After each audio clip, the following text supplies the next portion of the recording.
So, there are some plants which it's easy to save seed from in your garden and some which it's more difficult. And it's really nice to start with the first ones. Do the easy ones and then you'll get it right. Now, the bean family is one of the easy ones. So, now, here we are, October.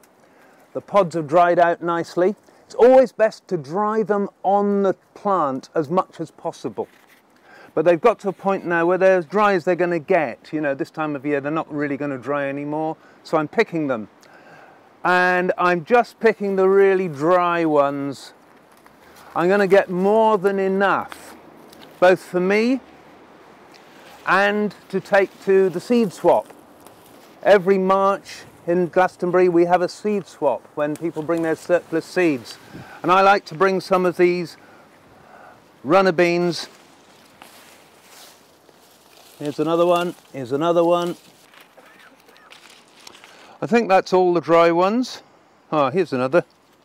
There's always another one when you think you've got them all.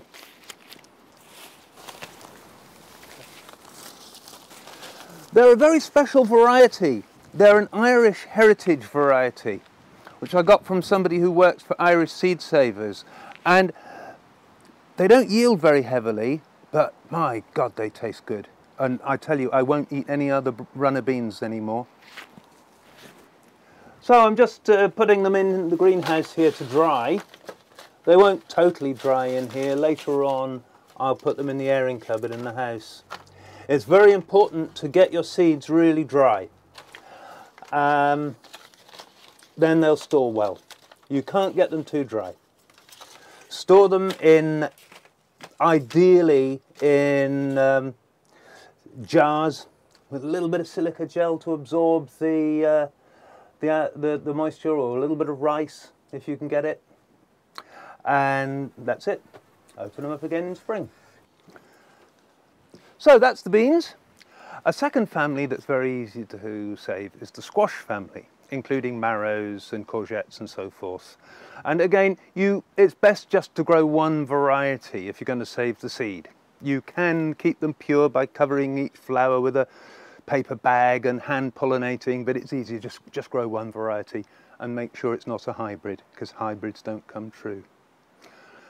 A third group of plants, which it's worth saving the seed of, and easy, are the winter salads. And this is things like landcress, lamb's lettuce and rocket, and the oriental greens. Now, just down here, I've got some self-seeded lamb's lettuce. So, you may know this better as corn salad. It's a lovely little winter salad plant which self-seeds very readily, but you know, it does come up rather thickly, more thickly than ideal when it self-seeds.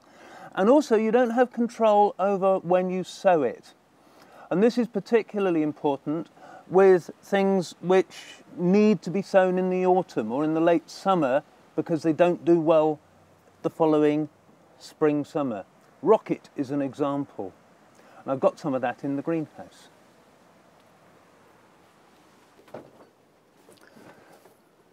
So here in the greenhouse is some rocket that I actually sowed and brought on in modules. And the advantage of that is I can control the time I sowed it. Because if you leave it to its own devices, it doesn't really do very much until the spring. And as soon as the weather starts to get warm, it goes to seed.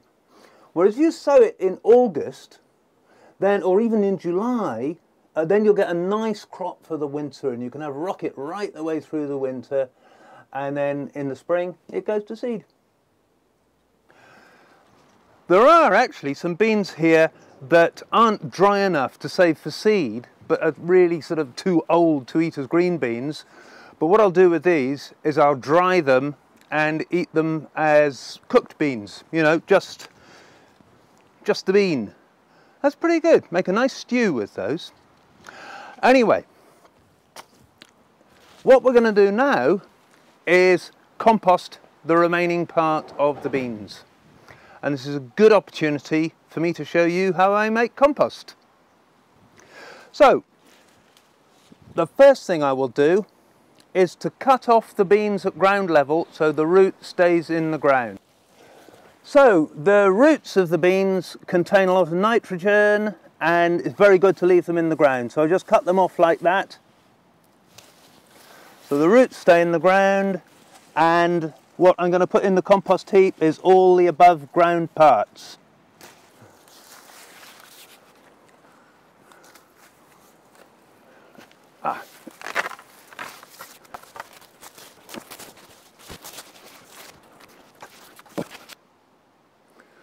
So the next thing to do is just to carry this lot over to the compost heap. Okay, so here we have what we call greens, one of the two main ingredients of a good compost heap. So I've got the compost heap covered with these pieces of plastic. It's important to keep your compost heap covered to keep out the rain so it doesn't get too wet, and alternatively in the summer to stop it drying out too much. You want to keep your compost just moist but not wet. So it's important to cover it.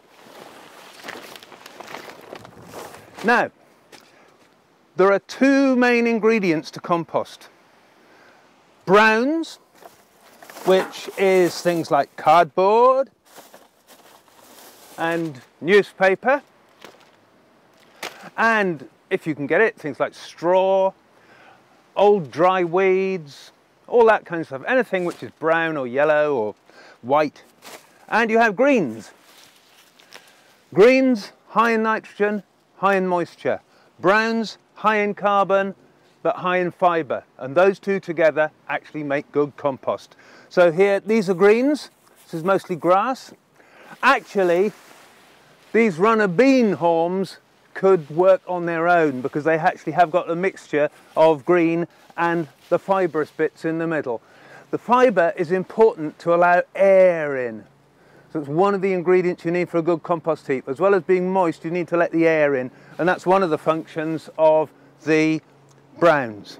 Now, normally you should use about 1 part of browns to 2 parts of greens, but I have a magic ingredient which means that I can actually put on equal parts, and that is human urine. So I'm going to put on the browns, which in this case is newspaper. I don't have a daily paper, but I got this from my neighbour. Amazing how many resources there are around that you can grab hold of, things that people don't want that they put out for the dustman. So if you're using newspaper, just scrunch it up. If you're using cardboard, break it up into smaller bits, because you don't want to make it like a continuous seal between one layer and the other. You want to make it nice and rough. Okay, so as I said, the two important ingredients are browns and greens, but there are other things you can put on as well. Eggshells.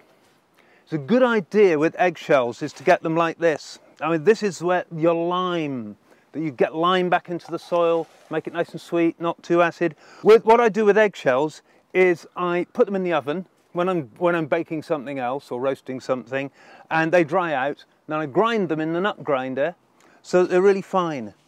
If you don't do that, they can just stay inert in the soil for years. So like this, they get eaten by the worms and they get incorporated back into the soil. So I spread this over the compost heap.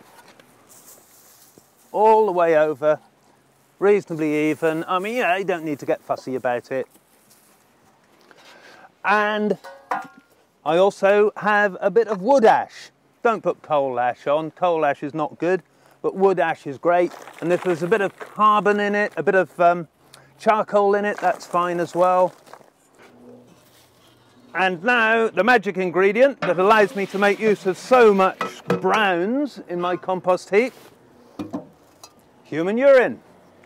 And I recommend that you collect your nighttime urine rather than your daytime, because the nighttime stuff is much stronger. You don't want to get the heap too wet. It is possible to use too much and get the heap too wet, especially in the winter time. So use the nighttime stuff and just soak those browns. Some of it will go on down to lower layers, that's fine.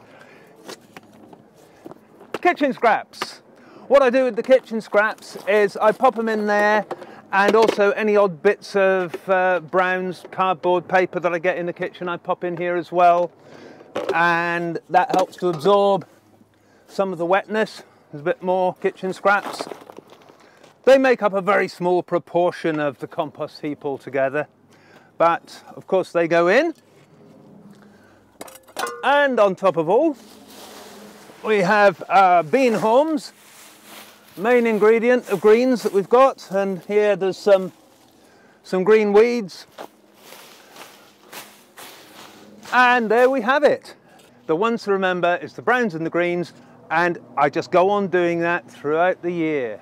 Just building it up bit by bit, and I make lovely compost. And in this bin over here, I've got some compost I made previously. This is bin number 1, where I got finished compost. And this was in the bin for about 2 years. So it took me 2 years to fill the bin. And this is the finished product. That's good compost. If I use it for potting, then I sieve it, just to get out those unrotted bits of stalk and so forth. And as you can see, here we are in October and I still haven't finished all my compost. I make too much of the damn stuff. I've covered the entire garden this year with a layer 5 centimeters thick. I must admit, I did bring in a bit of horse manure. You can't bring in too much, you know. It's very hard to over-fertilise your garden. Well, it is if you use artificial fertilisers, but with good, honest compost, you can't have too much of it.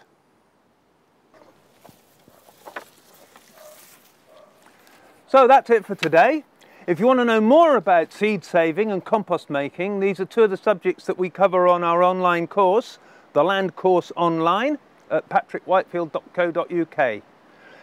Till next month, bye-bye.